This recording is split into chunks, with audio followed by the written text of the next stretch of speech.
Hello everyone, you're watching Let's Talk About Prepping. I'm Tyler, your host, and in this video, I share the etymology or origin of two prepper phrases and one joke.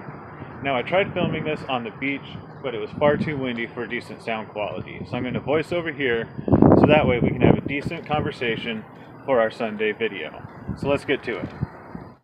Alright, so joke first, and then phrase origins. Joe is in a bar, and Joe's drunk, and he has to go to the bathroom. But the bathrooms are all full. So, Joe takes the stairs, goes outside, and finds a hole in the ground to go to the bathroom in. He finishes his business, goes back inside downstairs, and finds that the bar is completely empty and reeks of death. Suddenly, the bartender pops up from behind the bar, levels a gun at Joe, and exclaims, "Joe, where were you when the shit hit the fan?"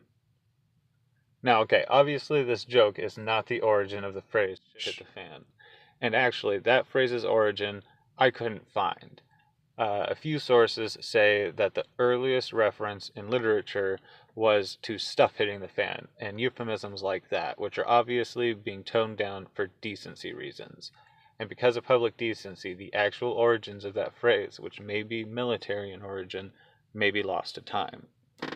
Now, something that Bear Independence channel often refers to is the balloon going up, and this should have been obvious to someone like me who cares about World War I history. This is referring to observation balloons going up at the first sign of hostility during World War I and conflicts of that era. Hot air balloons gave a wide range of sight before the era of planes was common. Now, the history of World War I is extremely interesting in its own right, and I really like the Great War Channel, which followed its events 100 years later, week by week.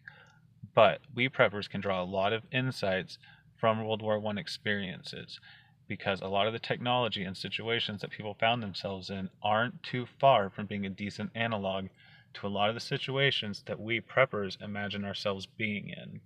A lot of the trench-style living and supply style problems that were experienced in World War I are worth a lot of study for people who think that they might find themselves in collapse type situations. Maybe a hot air balloon would even be a decent prep, giving you the ability to float a couple thousand feet up and get a good idea about what's going on in your whole general area. Although it does seem that it could make you a target for pot shots. Maybe the balloon going up refers to the end of The Wizard of Oz, when the wizard hops in the balloon and runs away, bugging out. Anyways, share your thoughts in the comments below. Thanks for joining along for this little chat, and I hope you guys have a good Sunday and a good week coming up. Stay safe out there, everyone.